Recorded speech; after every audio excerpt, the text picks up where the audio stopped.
A very good evening, ladies and gentlemen. Welcome back to another interesting session of Getty Live Talk.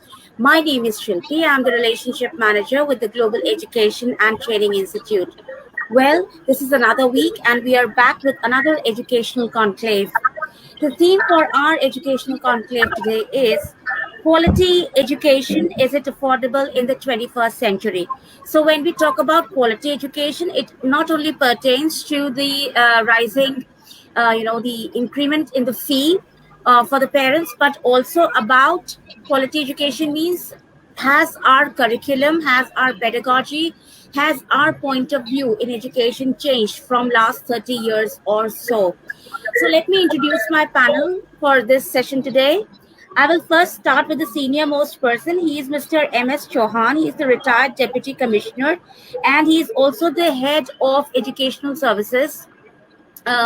CT, sorry, I forgot your sir. Can you just name the company? CT Services, CT India Limited. Services, yes. Thank you, sir, for piking in. And then I have Dr. Medha Upadhyay, who's the managing director, and she's the retired vice principal of Kendriya Vidyalaya Sangathan. She is the managing director of Fusion Institute of Skills, Jaipur, Rajasthan. Then I have Mr. Feroz Khan. He is the sales and implementation manager, MS Education Academy, Zaibas, Hyderabad, that's in Telangana. Then we have Mr. Sriraman K. He is the School Development Educational Advisor and Cambridge Assessment International Education, Chennai, Tamil Nadu. And the youngest is our advocate, Ms. Jaya Sheva. She is from Saket Court, New Delhi. So, and Dr. Medha is our moderator. She is the one who's going to hold the reins of this panel in her hands. So, ma'am, it's over to you. Thank you very much. I thank the entire team of you to create such a wonderful platform where such important topics are discussed, where the entire society is benefited. As the topic deals with the quality in education in the 21st century, let me introduce to you from our panel the first panelist, Mr. Feroz Khan, who is going to speak to us on the topic, what is quality in education and how India and Bharat student difference is created in 21st century. He is a researcher and excels in innovative techniques for people, process, as well as project management. From past 19 years, he is associated with the companies like Aga Khan Education Service, dedicated his life to the cause of purposeful education and human experience by focusing on teachers' professional development. He is also associated with EduCorp Solutions, NIIT Limited, Knowledge Hub Solutions, and presently he is with the MS Academy as a sales and implementation manager at Hyderabad. He has conducted many workshops for value-based curriculum, CCE, pedagogy, andragogy, and e-learning. He has also a credit to himself for having devised many new techniques and tools for effective learning, assessment, leadership, and collaborations. Currently, he is pursuing his PhD in educational psychology. So, Feroz sir, let the floor be yours. I hand over to you to discuss about your topic. Right. Thank you, Madam. Thank you very much and welcome all panelists and good evening to everybody, those who are seeing this. So the topic is given to me is quality education in 21st century and how in this modern world during this, especially in pandemic since last 1.5 years, how we have differentiated our student in India and Bharat. So let me put first, so see, before we start any topic, like I as well, I'm a passionate teacher. I always say that, don't see me like an expert and all, feel that I'm a classroom teacher. So when we talk about quality education, first of all, we have to understand what do you mean by this particular word, quality, how you defined a quality. Because usually what happened, everybody's perception on quality is very different. And somebody says, sir, quality, if you compare two devices, iPhones, Then you have to know two devices, complete technical specification, everything, then only you come back to the quality. But here, the common meaning of quality is transformation of information from one stakeholder to other stakeholder. It means what? For example, before I come back to the education example, I'll give you a general example. Imagine that I have buy a latest iPhone. After seeing my phone, immediately in a month or 2 months time, three of my friends has also bought an iPhone. They feel that Feroz is using this, that might be a good one, so that information is passed. So that is how transformation of information from one stakeholder to other. This is what exactly the quality means. Now come back to quality in education. What it is? As we all know that first person who landed on a moon, Neil Armstrong. We always talk about Neil Armstrong, but we never talk about the teachers, those who taught him. Always, without a teacher, you can't even imagine any invention or anything in this world. So, transformation of information from teacher from classroom to the real life, where student has acquired the knowledge from a teacher, understand it, applied it, and he has created something, or he has come back with the successful innovations. This is what a quality in education.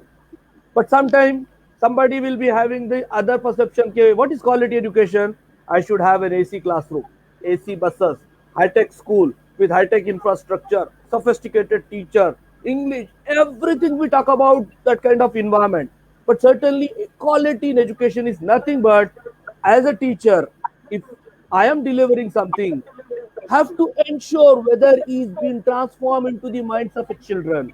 After the transformation, what is happening is the children are going to implement it, whether they are getting benefited. This is what exactly the quality in education. Now you take an example of today's young generation. I can give you hundreds of examples in my 19 years of career where more than 5,000 people, along with 5,000 people I work, a lot of people come back and say, sir, in India there is no jobs. Lot of engineers, electronics engineers, 95% marks, they are working as a teachers. They are working as a salespeople. You go back and ask why you are not getting a job in your own stream. They simply have this, sir, there is no job in India. I said, who said? Why Amazon has come to India? Why Uber, Ola, big universities, why big education companies are coming to India? Because they know that this is the potential. Here hundreds and thousands of jobs are there. But the only problem over here is we have a knowledge education. We have knowledge, but we don't have a skill of that. It means through education, we got lot of knowledge, enormous knowledge our students are having, but we don't know how to implement it. This is what a quality. If I know something, how far I am getting learn this thing and transform into the new things, and where I can prove myself that, see, this is what I have done. And what is exactly quality? If 40-minute classroom delivery of a teacher. Imagine that if I taught any topic in that 40 minutes, is the child is going to remember till he take his last breath. Now you see the example, 9th class student pass the 9th class, go to 10th class. After 6 months, you ask a 9th class student to go back to the 7th class and take a simple 7th class English. Is he or she can able to take it? No. But he passed that benchmarking 7th, 8th, 9th, 10th. So what is happening? We are imparting excellent knowledge. We have a good curriculum. NCF is doing a lot of work. We have a good education system. Now new education policy comes. What are the methodologies to ensure that the transformation is happening? Till now in Indian scenarios, we don't have that kind of measurement skill. When we talk about assessment, we assess how much good you are in by-hearting skill. Question paper is given, you by-heart the question and answer, you vomit it out and you get the distinction. But where is that application is happening? The problem is this. Even though this was a problem in face-to-face teaching in a school, and because of Corona, since 1.5 years, no children are going to the school. And we proudly says, I have lot of hundreds of schools, teachers and all, they have connected with me. They are international schools, sophisticated technology environment. They say, sir, our online classes are best. My teachers have learned everything and we are having excellent e-learning resources and all. Then I have written a small thesis that Are you delivering to Indian student? Are you delivering to the Bharat student? So one of a teacher has come back to me and asked, sir, how you say India and Bharat, two different entities? I said, Indian students are the student, those who have a good internet connectivity, devices like laptop, tab, phone, or whatever the thing, and they have that kind of separate room where they can sit and listen to the teacher what they are saying. This is Indian student. And what about Bharat? As we always say, our Bharat, our India lives in the rural villages. 70% of our population is in villages. How many of us, how many educators have thought of there is an online education going on? Supreme Court has passed a law. Online education is mandatory. You cannot teach a student more than 3 hours. But how many students are we really reaching it out? So indirectly, what has happened? I don't know. You may have a classroom experience. I have almost 19 years of classroom teaching experience. I love to go to the classroom from KG to PG and teach students. In what happened in a classroom? A naughty student, a student who make a lot of disturbance. We ask him to come here, go stand outside the classroom. We make the student to stand outside. But what is happening in the current scenario? In 21st century, when e-learning model, when online learning model is there, all Bharat students are standing outside because they don't have internet connectivity. They don't have a smartphones. They don't have that kind of environment at home. They don't have a parent who can help them out to install all these etiquettes. Now, what is the problem over here? No education till today have thought of. By this, what actually going to happen in future? Lots of dropouts has to come. Now, imagine that 30% of Indian students are good in online learning and they are continuing with their academic here and there. But what happened to that 70%? Since last 1.5 years, they not went to school. They don't have a connect with the teacher. They don't even have access to the content or books. And suddenly 1.5 years sitting at home. And we all know if somebody has not went to the school for 1 month, 2 months, 3 months, or 1 year, it leads to the dropouts. Is we are talking about that? Is we are thinking as an educationist, what kind of 21st century we are in, where we talk about lot of gadgets and all. But as a teacher, I always tell people, technology is only a tool. It is not a substitute of a teacher. There are hundreds and hundreds of ways where you can reach to a particular student. I can give you a lot of examples in Bihar and UP where teachers every day go to 3 students' house and he gives the work, and next day he will go and he verify the work where there is no access of internet. There are a lot of my known teachers are working in that way. So this is what exactly. But the problem over here is again stress on quality. We have a good curriculum. Are we really delivering the curriculum as described by the NCF? Every educator has to think. There are 2 things have to be taken in care. One, is teacher is real a teacher or is teacher is a syllabus completing machine? Now you go and ask any teacher when they go to the classroom what they think in that 40 minutes. Then they think this 40 minutes I have to complete this unit by hook or crook because I am going to lack in my syllabus completion. Otherwise my supervisor, my principal, my management, they will ask me why the syllabus has not been completed. Are we delivering education in quality? When you go to the classroom and if you deliver in this way where syllabus completion is important rather than the learning outcomes of a student, then are we really delivering the quality education in classroom? This is the system, this is the traditional one. But right now, even technology has taken place, still we are doing the same. I'll give you one simple example. We talk about e-learning, Byju's, Vedanta, Topper. What is that tool is giving? A simple video where a sophisticated teacher in fully, sophisticated English delivering a lesson in hi-fi graphical interface where student is folding a hand and listening. As a parent, as educator, you just go to the student and ask, are you able to understand what that particular teacher is using your vocabulary and words? Are that fit for that Bharat student? Imagine government has taken initiative. They started channel, they started YouTube, All India Radio.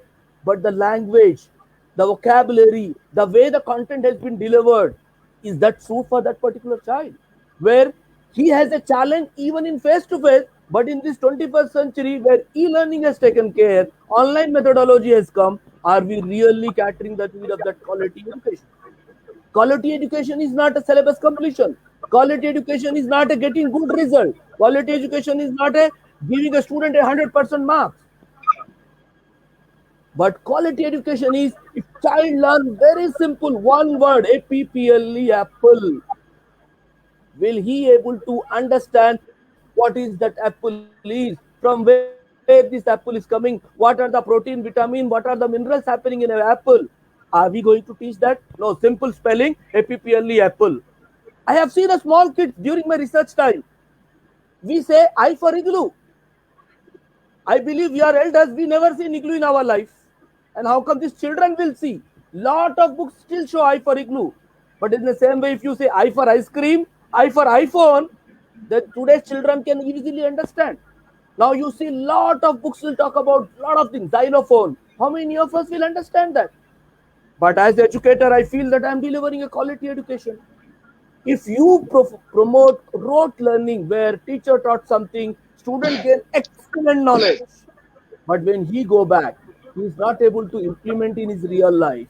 If he is not able to implement in his real life, he is not practicing it, then what is happen? Then this gap will come where he is graduate, he is postgraduate, but certainly he will be feeling that, sir, I'm not fit for this modern world employers, the kind of employment requirement.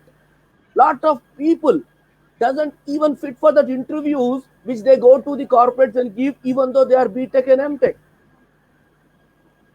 So what is going to happen? So every time as educator, only one thing you have to stress.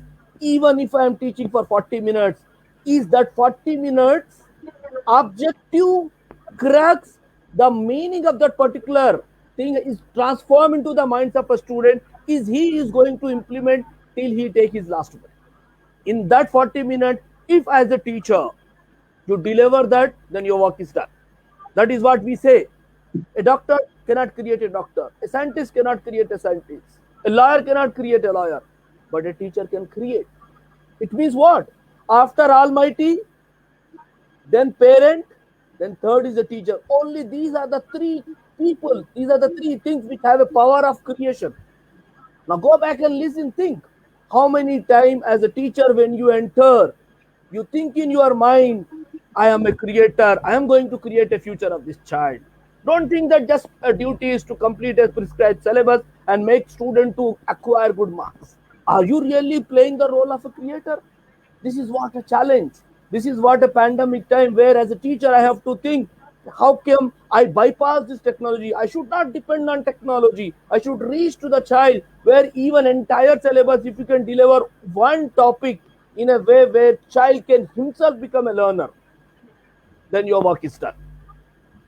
In this 21st century scenario, right now we are fully dependent on technology. Always we think about technology. But here, when you talk about technology usage in classroom, we have to ensure whether technology is delivering the tool where child is becoming an independent learner. So this time, as a teacher, don't trust the 3 hours of online class. In this 3 hours, just ignite the thinking of self-learning, cognitive skill, cognitive domain, thinking power.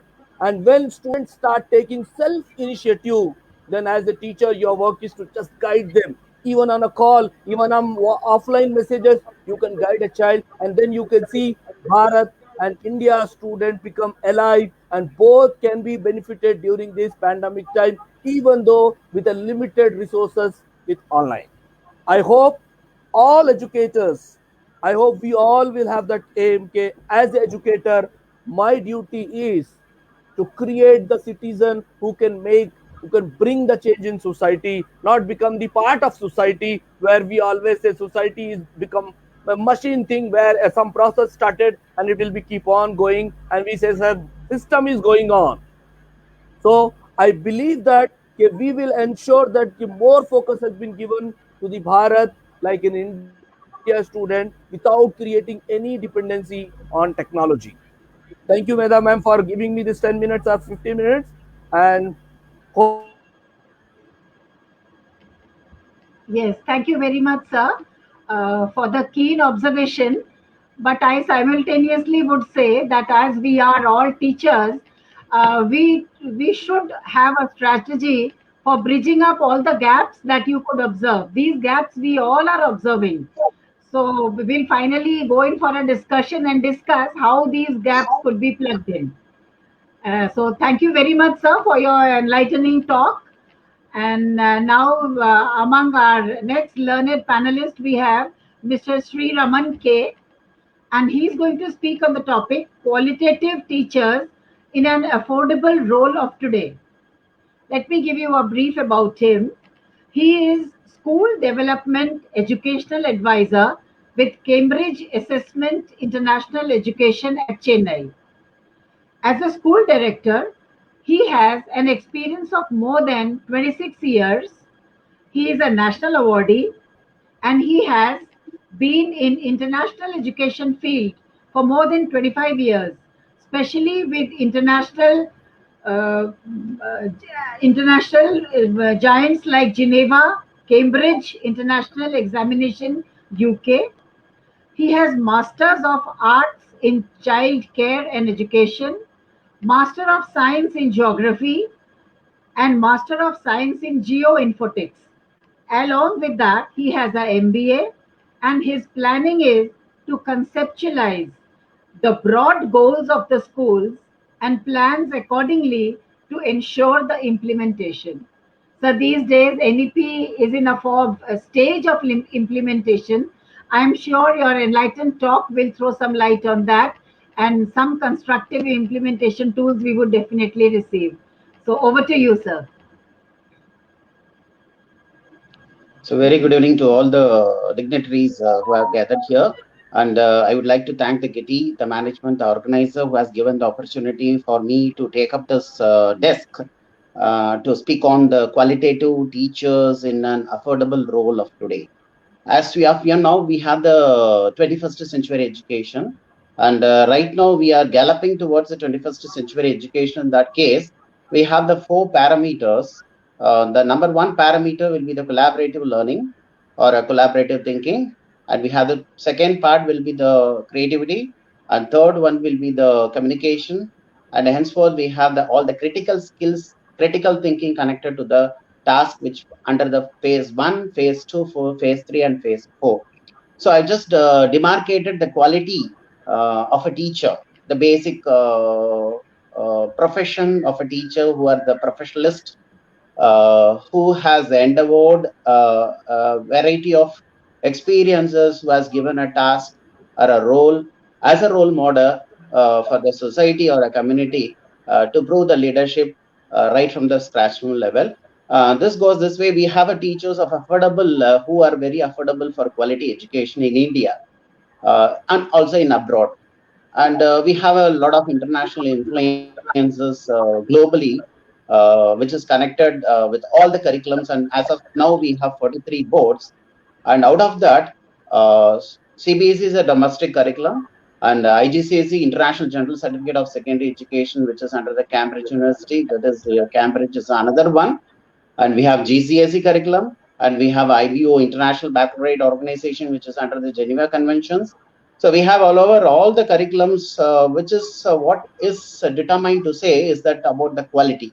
So we are enforcing and stressing upon the quality learners, the quality teachers, the quality schooling, the quality parents, the quality children, quality community, quality society, and overall. So henceforth, we have an affordable, motivated teachers who are committed and who have a zeal to work with us. So it is under the determination. So it is the determination, the motivation, commitment, sincerity, implementation in terms of the self-discipline, punctuality, consistent concentration towards that profession, then the basic responsibility as a professionalist, which accounts for the accountability, who provide a knocking corner for the commitment towards the command of the leadership over the classroom and also with the subjects. So we have a committed team who we call under the 4 pillars. The management is inclusive of the principal. Then we have the teachers. Then we have the students. Then we have the parents who are the external and internal stakeholders. So parents, in that case, we have the internal stakeholders and parents as external stakeholders. So after having all the scheduled commitment towards the profession, as of the quality education in India is concerned, we are totally inclined towards the parents' support.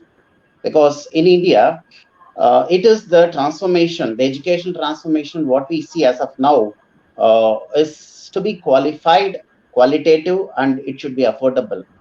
And henceforth, we have a great impression who can aspire for reasoning, intuitive, analytical thinking, intuitive thinking, logical thinking, who have a command over the multiple intelligences. Say, for example, like we have the physical, social, emotional, cognitive, intellectual. So all these areas, which are with the areas of development, henceforth integrated, we put that curriculum in terms of the learning outcome or learning teaching. So when we see the learning outcome or the learning teaching, we see these qualities, the basic qualities which is required for a teacher who should be have a mastery over with the subjects and should be an impartial with the students and unapartification. That means we have a no demarcation with the races, quality, religion, with the superiority or the inferiority. And if a teacher is a very good reasoning in the skills, that we have the schools teachers who's basically with the scientific reasoning, who is very intuitive, logical, analytical, inclusive, holistic. Of all, the holistic education is a very global education which we carry.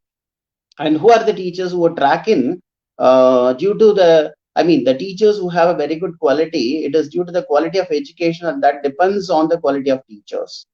So we have a bifurcation, the introductory bifurcation, which is under the phase 1, and under the phase 2, we have the personalized learning. So personalized learning, students with a great interest, zeal, goals, accomplishments, and to sensitize the people or the teachers or the parents or the external stakeholders who measure the control, a measurement of control, a measure of central tendency to go with the WH questions. Basically, a teacher should appreciate, will have an aesthetic sense to appreciate the WH questions, that what, why, when, where, whom, and by whom. So these are the basic skills and talents. It is foremost for a teacher, any teacher who can come up with the basic skills to identify the skills and talents of herself or himself. After that, she goes to the next stage in terms of the quality preparation, quality performance. What is the basic quality that the student has, a particular individual? A student who can communicate directly to the teacher has no phobia. But a teacher who calls the student, who directly questions the students will have the phobia in that case. So we have to eradicate the phobia, the basic phobia. The commitment towards reasoning has to be fulfilled in terms of the critical reflection. So we have a critical thinking, critical analogy, critical reflection, and it is like we have a what we call the bifurcation. It is a state of bifurcation between the jurisdiction. So it is the jurisdiction with the teacher or the student, or with the teacher with the parent, or with the student and teacher, and henceforth it's just a circular. It's just a circle, and it is under the metamorphosis of education. We call it a joyful learning or joy of learning or whatever it is we say under the 21st century skills. As of now, with the quotation, we call as a quality education. So the critical reflection henceforth is a practice for the diverse curriculum. We have a committed curriculum, integrated curriculum. We have a very challenging curriculum for the domestic as well, the global. So we have perspectives. Diverse perspectives must be accomplished through the inquiry. So it is the inquiry. It is the quality of learners. It is the learner's profile. It is the teacher's profile. Until otherwise we match the profile with the learners, the teacher should be able to match the learner's profile, and students as of we see the better understanding in that way. At least one student or two students in the class will be able to match the teacher's profile, but not all the 40. So it is a difficulty of the teacher at a time to handle all the 40. But See, now we have, it is not a face-to-face interaction nowadays. As of now, the 2 years is concerned, it is not under the face-to-face interaction. So, so eye-to-eye contact of a student is very important. So this is the foremost important character, I mean, the factor which is required for a teaching, because we do not know what we do and what the student does at home in terms of the, I mean, technology-based education. So even though if it is very innovative, the quality perhaps will have an authenticity, an affirmation, an inclination, and also we have the best accreditation. The best accreditation goes with the personalized skills and talents, which is to be identified among the teachers as well the students. So it is to demarcate, it is not to demarcate, but to bridge the gap between, in terms of the bridge curriculum, to be summarized between the teacher and the student in the classes. So because the psychology, the student psychology, the poised stress and determination, the classroom presentation, the motivator, presenter, I mean, interpreter, appreciator. So these qualities goes along with the teachers in terms of the professionalism as of the teacher is concerned with the class, because she is a class manager, class mentor, classroom administrator, facilitator, and overall the guidance friend and philosopher for any child. So when we go to the phase 3, we have the which intellectual curiosity is being arised out and which is to be enlightened among the children, and they have to be engaged throughout. Engaged means like we have the curiosity which enforces them to foster the intellectual curiosity, and that is for the main application and practice, which goes with the intuition and imagination of aesthetic experiences and aesthetic appreciation and also practices in the classroom situation. So I'm talking about back to the quality learning, quality performance, quality teachers, quality education overall. And we have the survey. Just let me come back to the last part and parcel of the phase 4, which I'm going to talk about on the survey of 68th global survey, and also how many students have been advantaged in terms of the percentage, in terms of the different years like 2011, 2016. I'm going to summarize these at the end of this talk. So follow to that, we have development towards a pedagogical philosophy. Pedagogical philosophy, it is like a teaching, learning, teaching process, and which goes with the intellectual, personal, professional growth, and that is well grounded in assessment and strategy. So normally we have a design, practice, assessment, and evaluation, and we have bifurcated accordingly to the system. Henceforth, for a school system, for a classroom system, or a teaching system, or a non-teaching system in a school development, we see the growth. The portfolio goes slightly above the rate which we start to initiate from that time.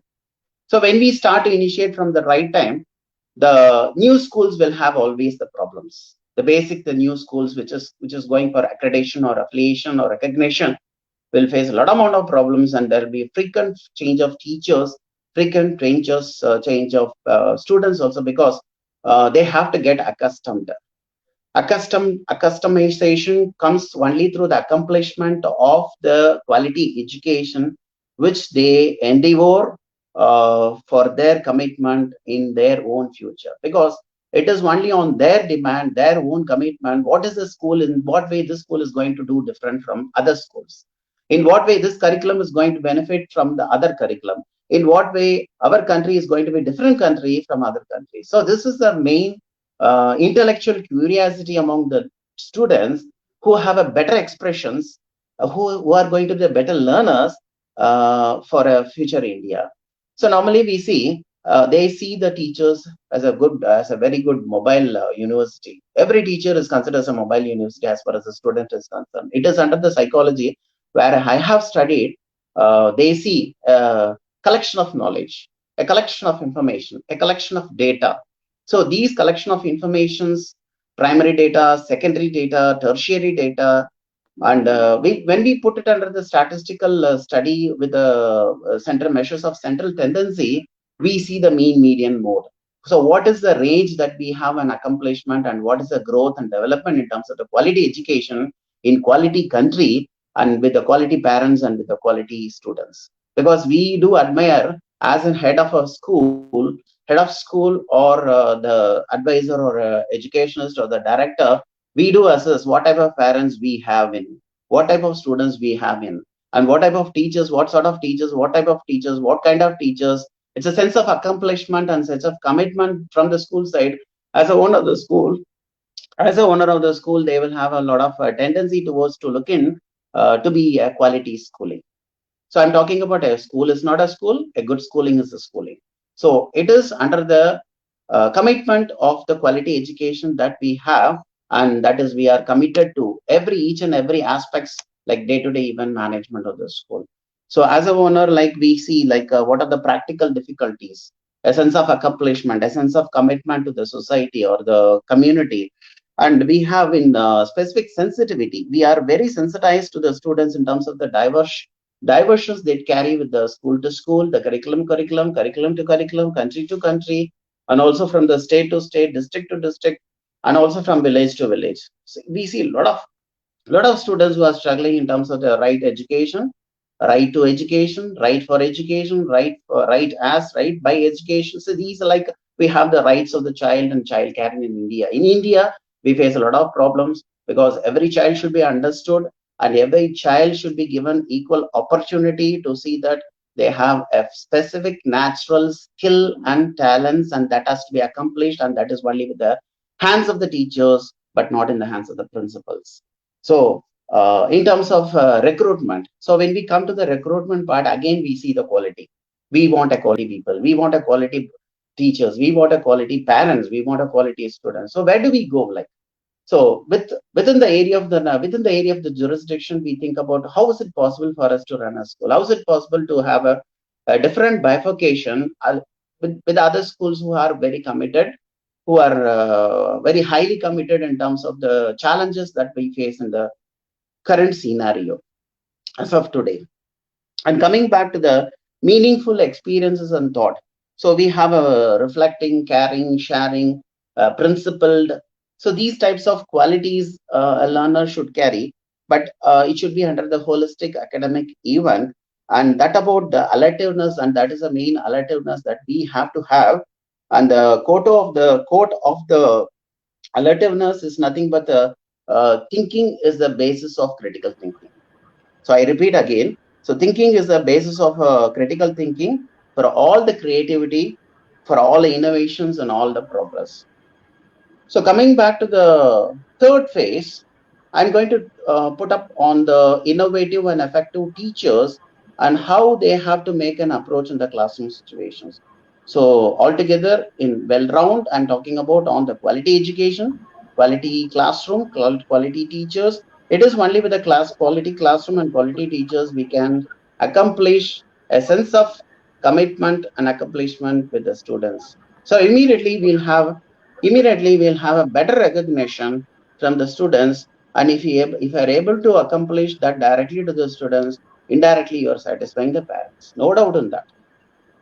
And again, it is the determination with the innovation, the effectiveness of the teachers, the efficiency of the teachers who go with the active learning and activity based learning. So we have the two types of learning, so activity learning and activity based learning, and it is only for the determined person who are very active, who are very committed, who are very learned, centered for a 21st century, to acquire the 21st century skills. Again, I'm just going to impart with the communication, critical thinking, collaborative learning, and we have the creativity. So it is the creativity, again, it is a natural creativity, but it is not an artificially made. It is a natural creativity which go with the constructivism, successful for successful learners and integrated, who can embody the global perspectives and will have a better prospects, and that is very enhanced and refined. So it is only the refinement in the classroom who is able to teach within the 40 minutes, or who is able to teach the entire 40 minutes, or who is able to teach only 5 minutes, or who is able to teach the first 20 minutes, the rest with the students. So it depends on the teacher. So we are not going to accomplish a teacher or to assign a task with a workload, that a teacher should go with only with the 10 minutes teaching or 20 minutes teaching or 25 minutes teaching. It depends on the teacher, and again the capacity of the teacher, the effectiveness of the teacher, and efficiency of the teacher, who are the role model for their qualitative role in an affordable teaching scenario in the class. So this is again the teaching skills. I'm talking about the teaching skills in a very potential and effective manner, who has a global practitioners, who are considered as global practitioners, and who can enhance and refine the process and progress in terms of active teaching. So the next thought is with the life skills. So life skills, value education, moral instruction. So almost all the names are different, but the concept is almost the same. But we see the life skills is a cutting edge for a unified teacher who have a better curriculum, who can understand the curriculum and who will have the unified curriculum, and it is the vibrant transformational learning which goes with academic audit and assessment.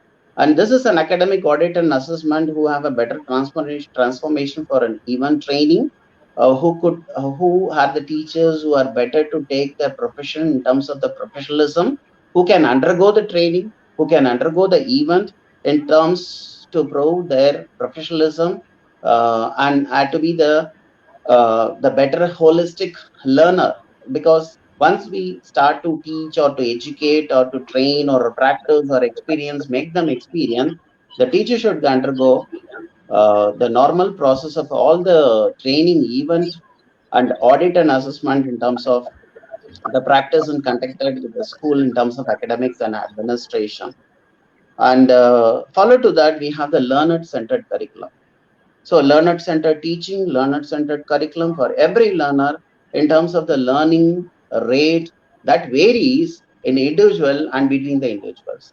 So when the learning rate varies, the variation goes again with the measures of central tendency in terms of mean, median, mode, and we have the one more kurtosis, and also with we have the bell-shaped or whatever the shape which comes with the perfect shape or inverted shape. So that goes with the study, a survey study for a better learner to understand what is with the survey and how the quality education is being appreciated and interpreted.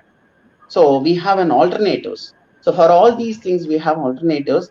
The basic alternatives to the conventional method of learning, conventional method of teaching, and we have the traditional system also. So how are we going to change the traditional system, the conventional method of education, in terms of the quality education for the 21st century learners?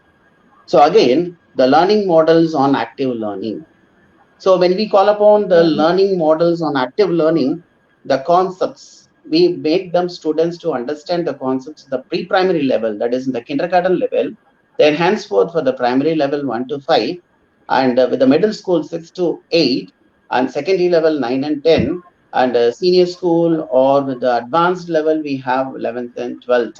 Henceforth to be followed in the college. If the proper basic foundation has not been accomplished at the school level, I'll tell you that each and every student will be facing a lot amount of problems, a big problem, a big issue in terms of the learning situation to make them understand better with the subjects and also with the school or with the university or with the teachers. So finally, we have a verbalized conceptual understanding that has to be altered and that has to be demonstrated in terms of the behavioral skills concepts to explore. And we have to define the areas of interest for every child and how the child is being interested in every subject. So it is to analyze the skills and talents. Based on the analysis of the skills and talents, every child will have a basic interest towards the subject. It is not to remove the subjectivity of the subject, but to enhance and refine the basic skills, talents, interests, ideas, thoughts, accomplishments, and overall with the leadership of the child. As long as we do respect the students, as long as we respect them, that it is going to be the future and it is a challenging future and it is going to be the enlightened future who are going to be coming with the flying colors, and it is their own asset. It is a natural asset. So we consider every child is a natural asset. As far as the quality in teaching concern, and the teacher, as I said, the teacher should act upon as a guide, friend, philosopher, and should be the role model. The teacher should undergo with the various activities and participate in various activities in terms of the affordable activities, who can accomplish in terms of the education qualification, number one, the experiences of teaching, and we have the past and present scenario of teaching in terms of the exploration or engagement, which turns with the teacher, then finally to the students.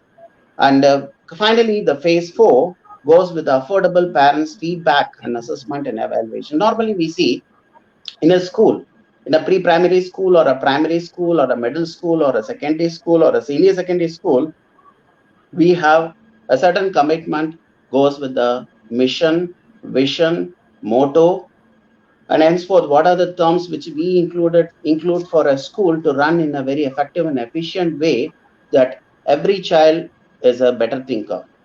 So based on this scenario, based on this motto, that every child will have an overall understanding, overall capacity, overall efficiency, and overall development of the child as far as is concerned, the growth is concerned, the development is concerned. We have a mission, vision, motto, and philosophy. So based on this, so how are we going to culminate? How are we going to make a mold of the future generations? So we see they are the better thinkers of tomorrow. Are they the better thinkers of tomorrow? Are they going to be the independent thinkers? Are they going to be the accomplisher for their own future? Are they going to be the challenge learners? Are they going to face future challenges in India or in abroad, or with the studies or with the future profession? So to embark these efficiency, skills, and talents, it is to analyze synthetically. It is to analyze very synthetically that we are under the state of scenario to think and act upon, to see what is a vision, what is a mission, what is a philosophy, motto best suits for the situation, the contextual area, then with the management, then with the community and the society. So finally, I'm just going to, before I conclude, what are the affordable validation we have as of now with the affordable parents' Sir, I would feedback? like to intervene. Sir, Yes. I would like to intervene. Yes. Can we have it in the discussion time? Because we have two more panelists and we'll run short of time, sir. Sure. It's not an issue. So when the validation goes with the natural survey, and that is a survey which we have the percentage of 70% of the students who have been accomplished with the proper education globally.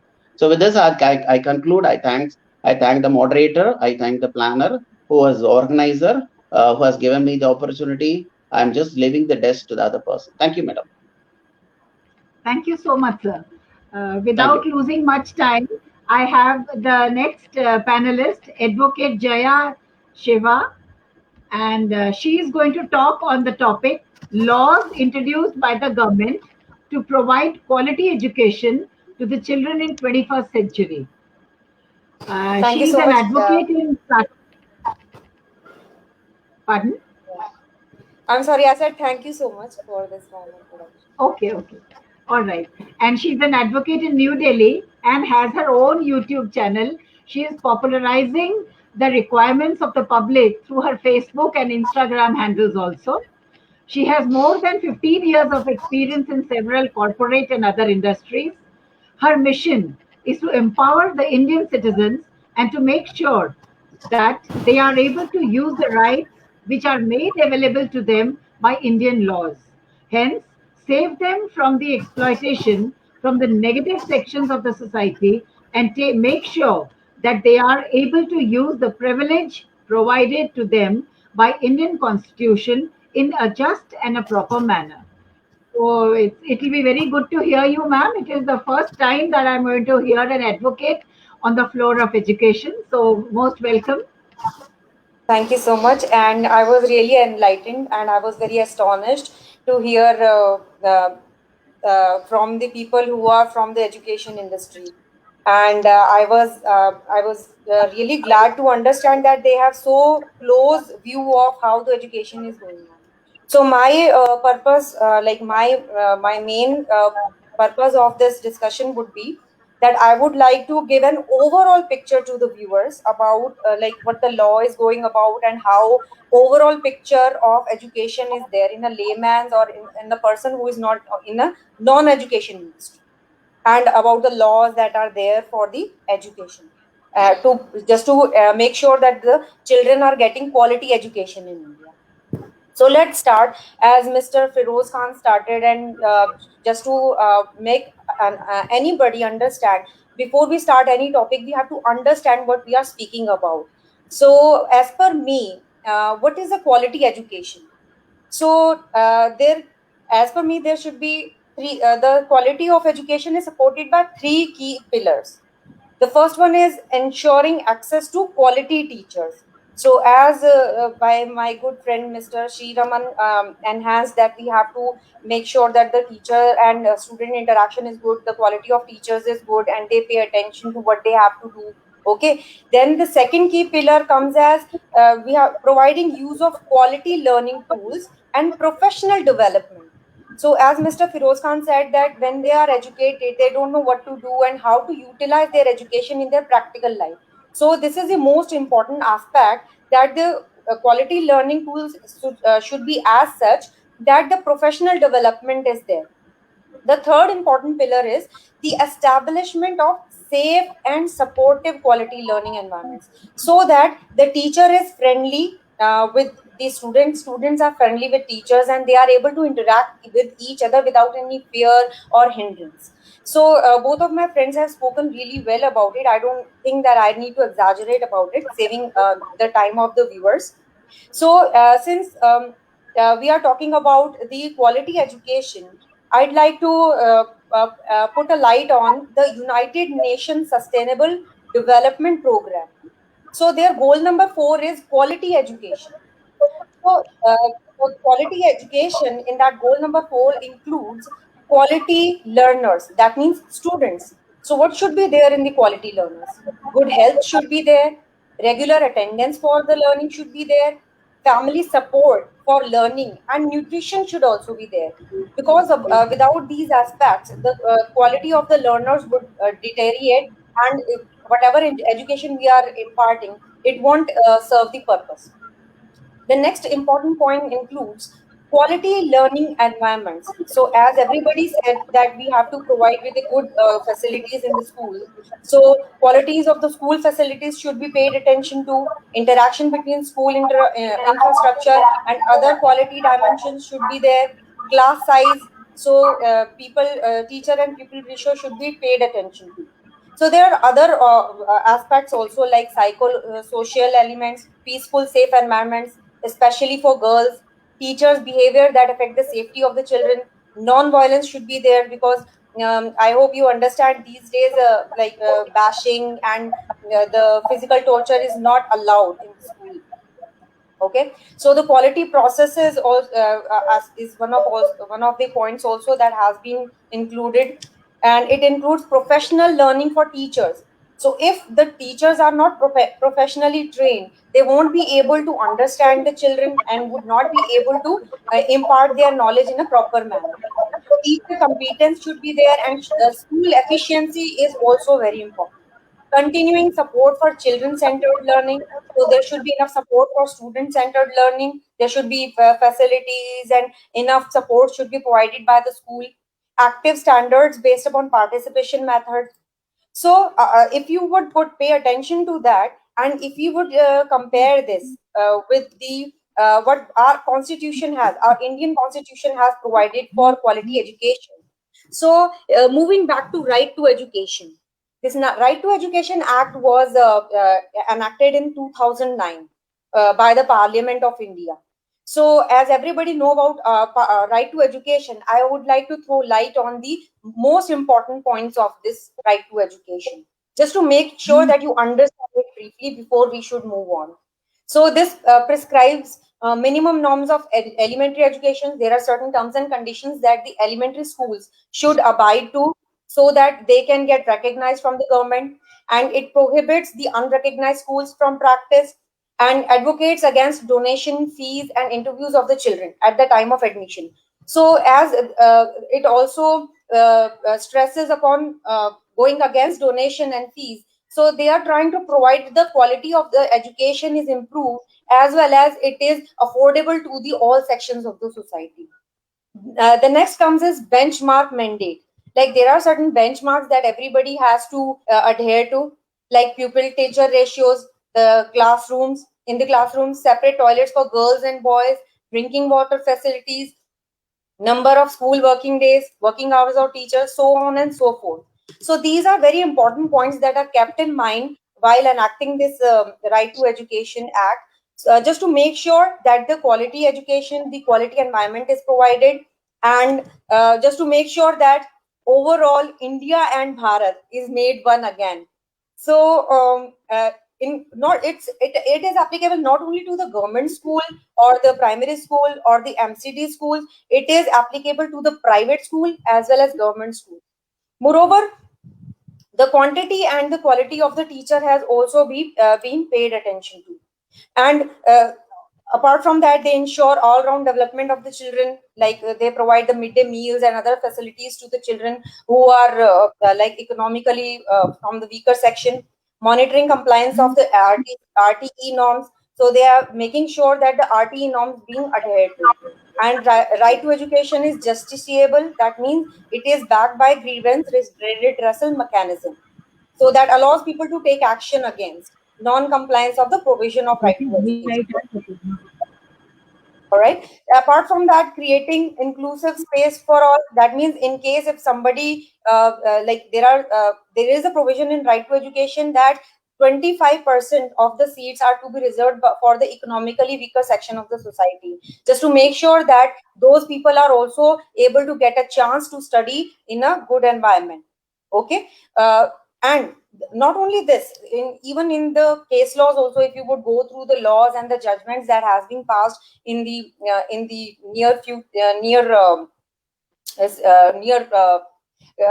like late years, like 2017, there was a judgment passed by Supreme Court wherein there was a like relief that was given to over 66,000 teachers in Uttar Pradesh who were appointed for imparting free and compulsory education to all children aged 6 to 14. So they said, the judgment said, right to education was right to quality education. So they allowed the teachers that then this order for the appointment of the teachers need not to be disturbed. So they kept the appointment of the teachers. Okay, just to make sure that the qualified teachers are able to manage the role properly. Apart from that, right to children to free and compulsory education act was amended, and there were certain changes made for the regarding the detention of the children, just to make sure that the way they have been taught, the way they have been promoted is also taken care of.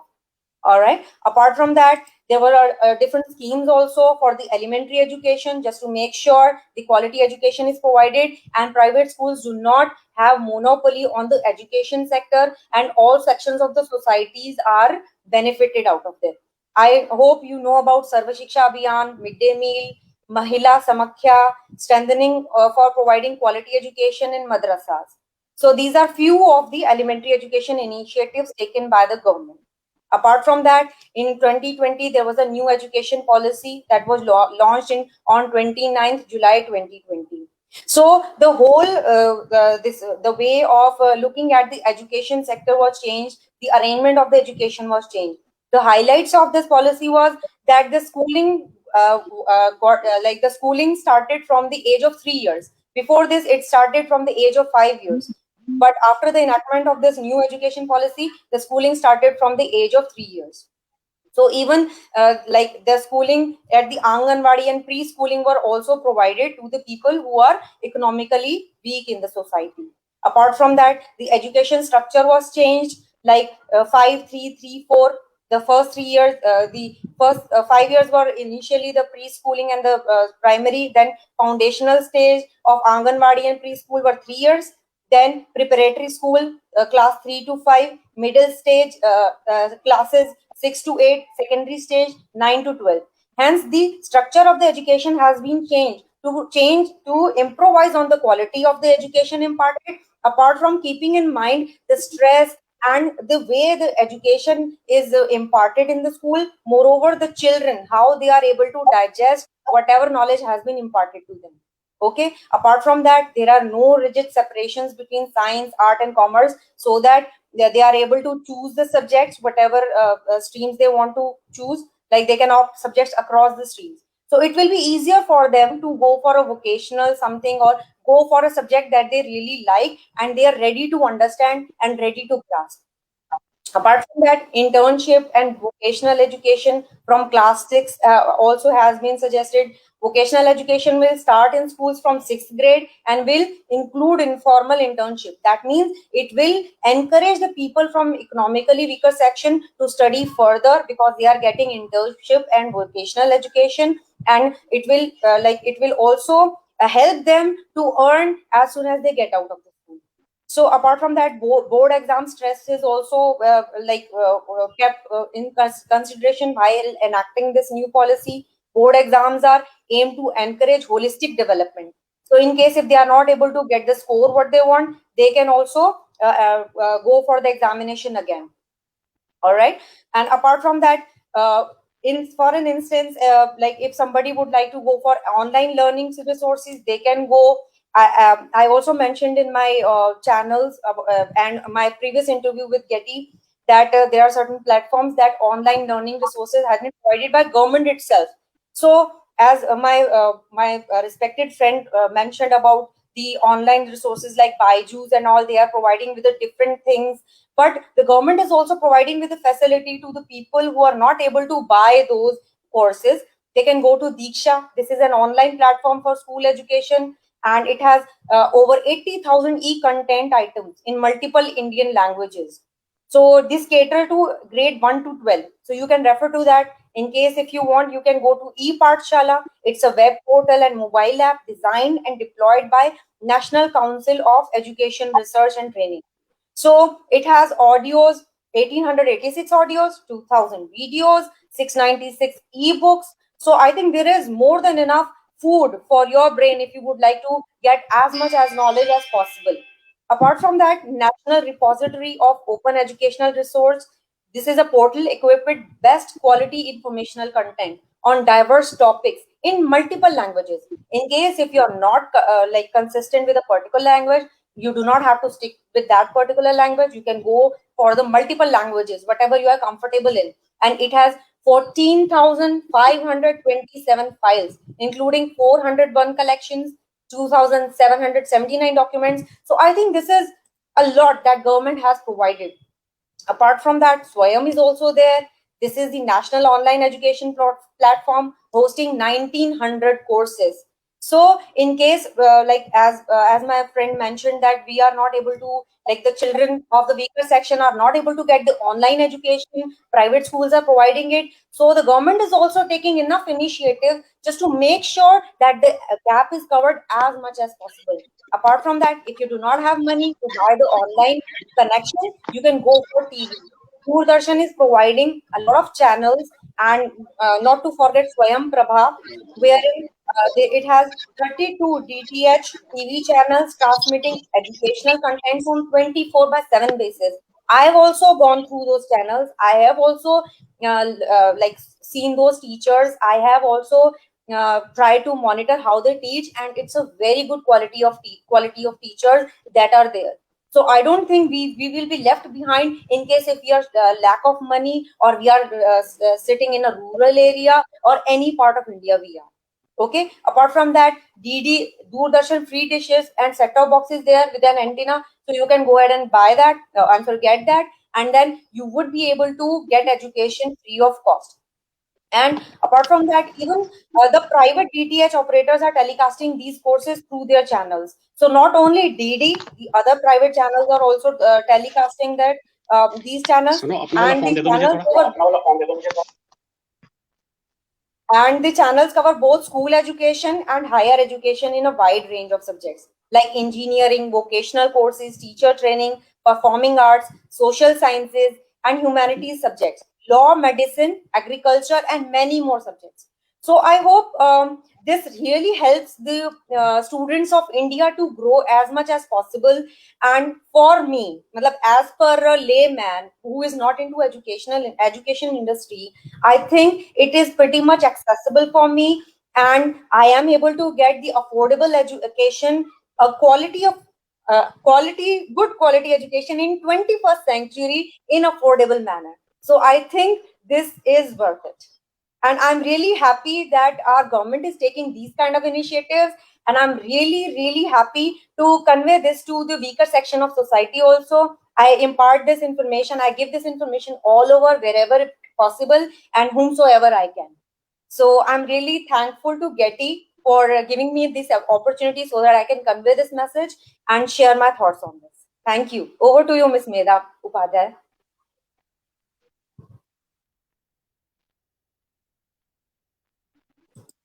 Ma'am, you're on mute. Ma'am, you're on mute. Thank you so much, Madam Jaya. It was really a quick revision for us that so many platforms are available.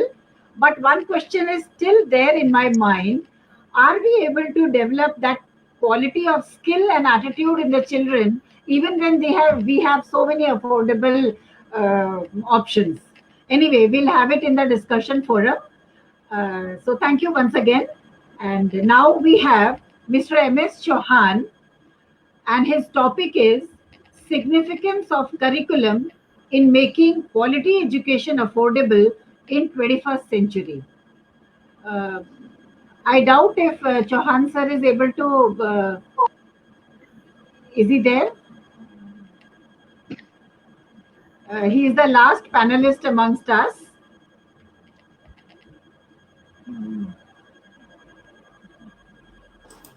I think till the time he comes, we can discuss. Yeah, definitely.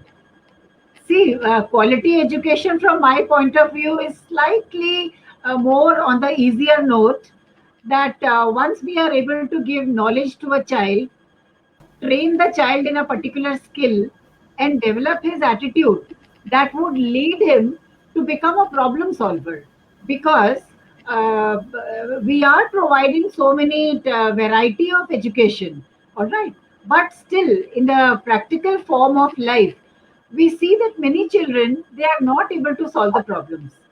They are still in that framework which is called VUCA. I hope we are familiar with the word acronym VUCA. V is for volatile, U is for uncertainty, C is for complex, and A is for ambiguity. I just talk about the first V, that is volatile. That means because a child is memorizing, going in for rote memorization, so the complete learning is remaining volatile, whether the child is a good learner or not a good student.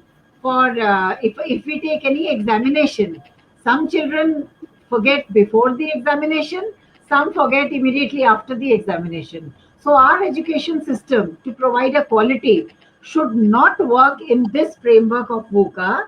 Rather, it should work on the actual framework of VUCA, which is vision, understanding, clarity, and adaptation. So the volatile factor, ambiguity factor, uncertainty factor, they just go off.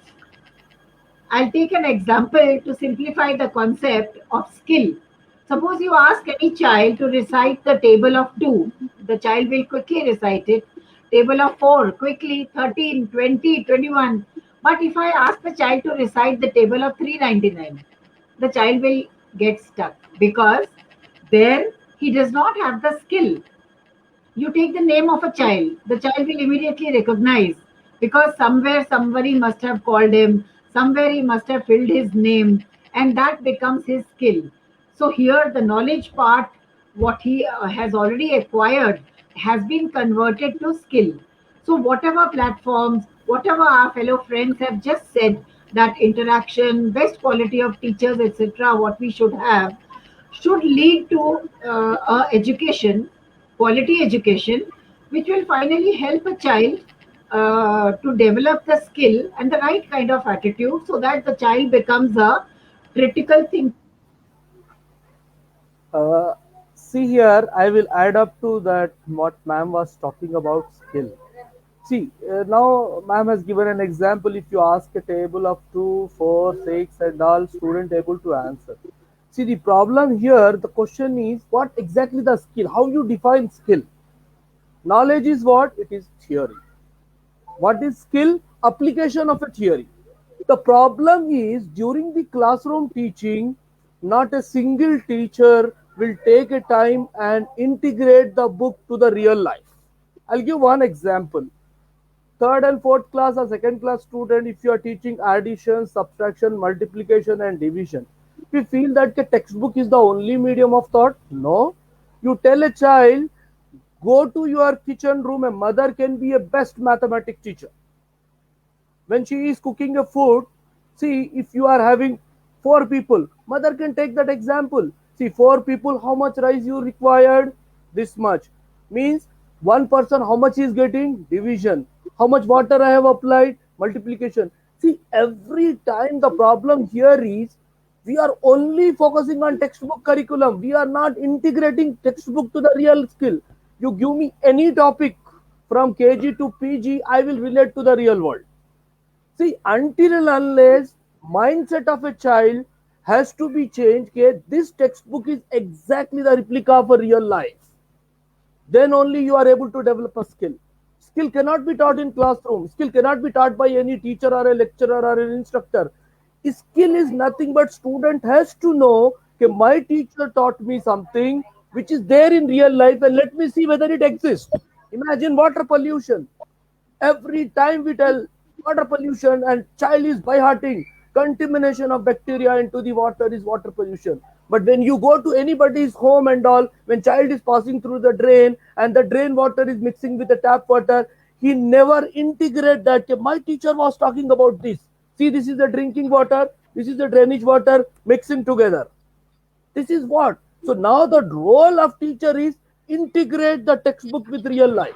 And when you're able to integrate this, skill automatically develops. Student feel everything which is mentioned in textbook or in curriculum exists in reality. That is what a skill. Knowledge is theory, skill is an application of a theory. But the problem is we have to bridge that gap. Teacher has to focus every time. If I am teaching this topic, when you go out, you can see this topic somewhere in your environment, in your day-to-day life, in your society. Then students start getting in that mode. Students start thinking. So we have to provoke that thinking skill and integration of curriculum to the real world. This is what exactly the skill is all about. I believe, thank you, sir. It's a very good discussion going on, but due to, I think, the network issue, both Mr. Chauhan and Ms. Medha is not being able to join. So we can carry on the discussion further. We have already exceeded some time. But yes, coming back to all this, to you, Jaya, are there any laws here which says that, there is a certain limit beyond which a school cannot, charge the fee or cannot force the parents to pay a certain amount of fee? Are there any laws under which parents can claim this right? Or the schools are free to, go on increasing the fee as they want? No, actually, first of all, there is a right to education wherein they cannot charge the exorbitant amount as a donation or an extra charge. Second thing is that in case if something like this is happening, there can always call child helpline. So they can call child helpline and they can complain to the National Commission for the Protection of Child Rights. So they can call their child helpline and then they can get the issue resolved. And it will be taken care of. They will get notices. The school will get notices, and the extent may get like they can get up to even the school can get shut down. So that is the extent of the repercussions in case if they compel a parent regarding the fees or regarding the monetary. Okay. Welcome back, Ms. Medha. Can you just take it over and conclude the session, please? Mr. Chauhan has yet to speak.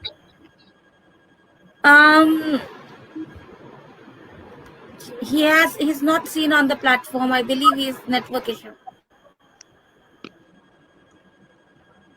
Okay. Are there any questions? You want to ask questions, ma'am? Are there any questions from the viewers? No, not from the viewers. 1 minute. Let me check. Okay. No, we have comments for Jaya. It was really informative. Yes, Jaya, your session was actually informative. I mean, it's like curriculum and these common things we discussed a lot of times, but law, we have never taken education from the perspective of law. Very few times, we have ever talked about education, from law's perspective. All right, coming back to this, the curriculum thing. Mr. Chauhan is not present here, but Dr. Medha, is it possible we can discuss this? Yes. Is it possible that the entire Yes. country, like every school has its own curriculum, making their own content, although the basic remains the same, that that okay, this has to be taught in the pre-primary section, this has to be done in the primary, that remains universal throughout the country.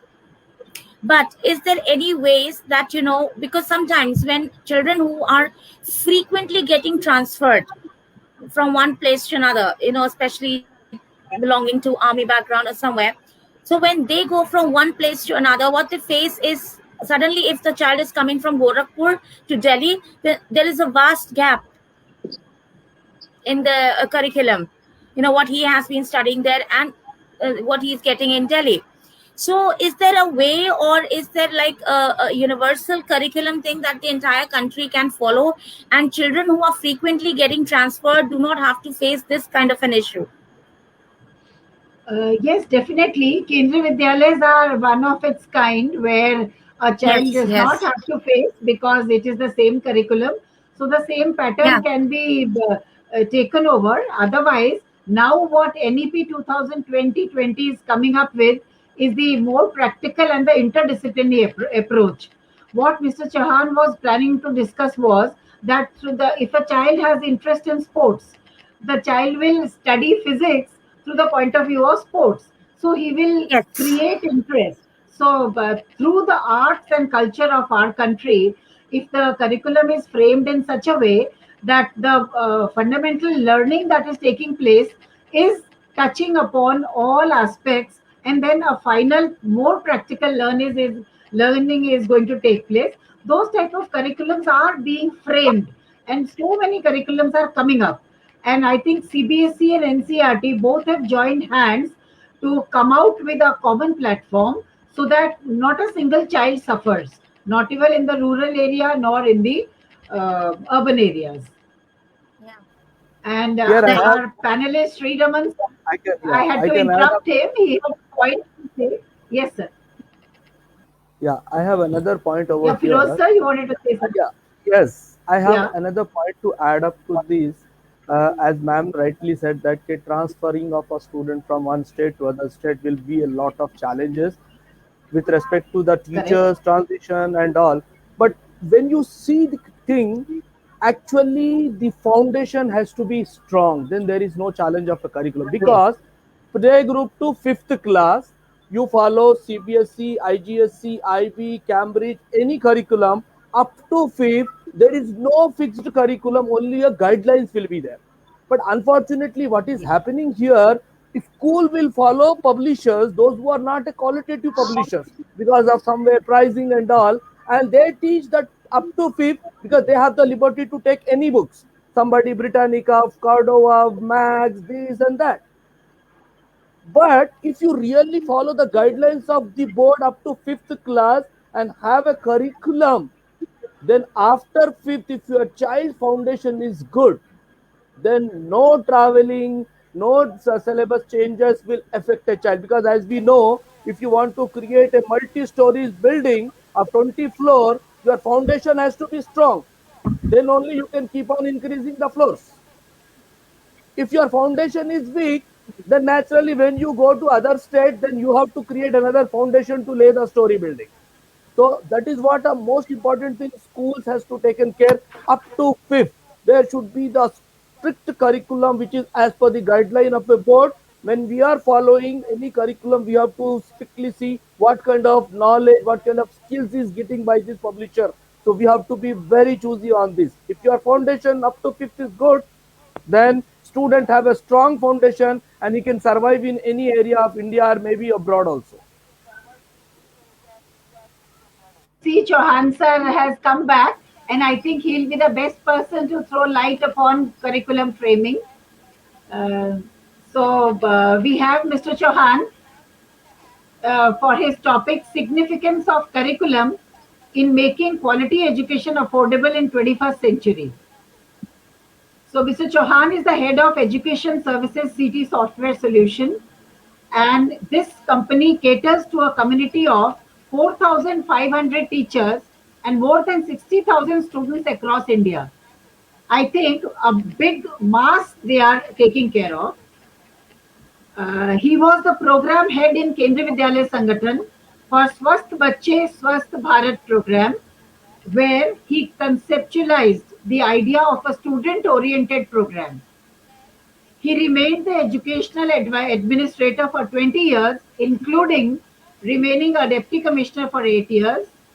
His national level projects include Swasth Bachche Swasth Bharat, Mera Desh Mera Gaon, and not to forget his innovative project called ECTLT, E-Comprehensive Teaching Learning Tool, right from 2009 to 2016. His national level projects also include the personality and physical development of children, developing study habits and skills of learning amongst low achievers, those who have finally benefited both teachers and students. He has contributed in policy framing in MHRD on the theme physical education. He remained the member of working group constituted by MHRD, Government of India, under the banner Samagra Shiksha. He participated in the education policy retreat and has organized, which was organized by Department of School Education. And the list is very long, so I stop here and give the floor to Chauhan sir. I hope, sir, you are listening to me.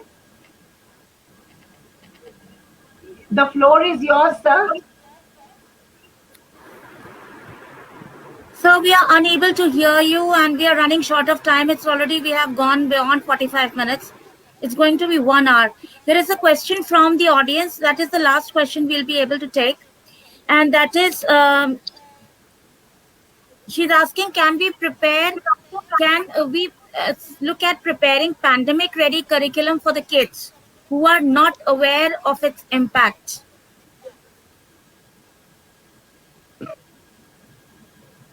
Can I answer this? See,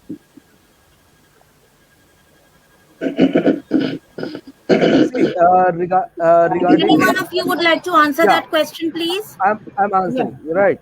Yes, See, yes, sir. right now, if you talk about CBSE and any board, when the pandemic started, already the guideline has been given. You know, when NCF create a curriculum is created in a way. For example, talk about third class. If one textbook is there, in that there are certain topics which are mandatory for foundation. In that there are certain topics which make this topic perfect, and there are certain topics which prepare him for the second class. So during pandemic, what a teacher can do, they can focus on that fundamental subject. For example, 10 lessons are there, 4 are mandatory for that particular class. The 4 lessons has to be taken care, and little bit of the second one where this 4 topic will be practiced more, but they can clearly omit the last one which can be taken care in next class. That should not be overburden for the same class during pandemic, because the time constant, everything is there. And these kind of bifurcation already CBSE has been given. Okay, what are the topic you can just keep, and what are the topic you can just sustain and can carry forward for the next class. So it is very simple. If a second class is child learning, teacher has to understand based on that particular child, because every child in every geographical condition is different. If curriculum is uniform, you have to think what kind of audience, what kind of student you are addressing. So based on that, you can skip many topics which are there in next class as well, but give a focus where the foundation has been strong. In that way, you can customize your curriculum very easily to deliver in this pandemic environment. Yeah, very rightly said, sir. We can have a simple backbone, and that backbone can be extended as per the situation and the local resources available. Yes. Ma'am, would you like to conclude it, please? Now it's already 1 hour. Please. Yes. As we come to the end, we have all discussed about the important points, that how the education can be made more quality oriented, skill oriented, and how it can be made affordable.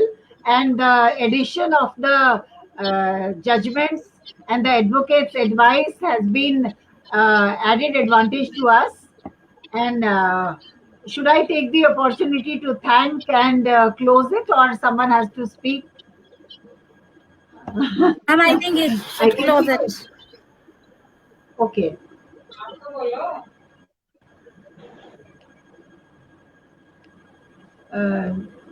Chauhan sir, are you wanting to say something? But you say there is no time now. There is no time now. Actually, it was a long distance. The mobile got heated up and it was off. And I tried to connect it. Anyway, is there any time left? Sir, you can conclude. Sir, you can conclude, please. Namaskar and Jai Hind to everybody. It was a very nice session. Unfortunately, I did not have the occasion of interacting. Having heard all the panelists, I am of the view that everything almost has been covered up as far as the national education policy, which has been, just declared accepted by the government of India. There is one area where I would like to draw the attention of the panelists and the audience, and that is this: so that any education system will be depending upon success of any education system will depend upon the curriculum framework. What curriculum is designed, that decides about what kind of teachers are to be trained, what kind of textbooks are to be made, and what kind of methodology is to be adopted. For this, the design of the curriculum is very important, and these days the national curriculum framework is under preparation. Its design is being prepared. I would call upon all the educationists, teachers, even parents to please actively take part in designing of this. There are three main designs, models of curriculum design. Number one is the student oriented. Number one is the subject oriented, which we are currently having, where we have mathematics, we have physics, we have science, we have social science, we have subjects. And the curriculum is designed as per the subject. All the students, irrespective of their choice, their individual differences, they have to study that particular curriculum. But there is second model, which is students oriented, the learner oriented model. In that, the interest of the child is seen, and as per the interest, the curriculum is designed, and that promotes in the child's involvement, his keenness, his experimentation, his discovery, critical thinking, and everything. And the third model is the problem solving model. This is of the highest level model of curriculum designing, where the problems of the current issues pertaining to the country, to the community, to the globe are taken up, and the children have to find solutions for that. So this is the highest level of this thing, curriculum, which is to be designed. So I would call upon everybody to please make it this way, that our children, if they have to be creative, our teachers have to be creative. So the curriculum has to be framed as per their field of interest. If the child is interested in sports, you have to have science which is oriented towards sports. You have to have mathematics which is oriented towards sports. You have to have social science which is oriented towards sports, and similarly languages and other things. Similarly, if the child is interested in music or dance or art, or for that matter any field, we need to have curriculums, and that is what probably the NEP also says, that it is across the curriculum, it is across the streams. It is not necessary that the child has to study mathematics for getting into a particular stream. If he is studying something of his interest and he is able to cope with mathematics also pertaining to his field of interest, I think there the skills, creativity, and other things will be taken up.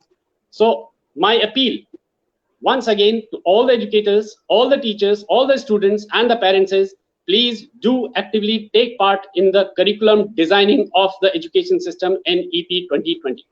I think that is what I wanted to say, and thank you very much for giving me this opportunity to speak.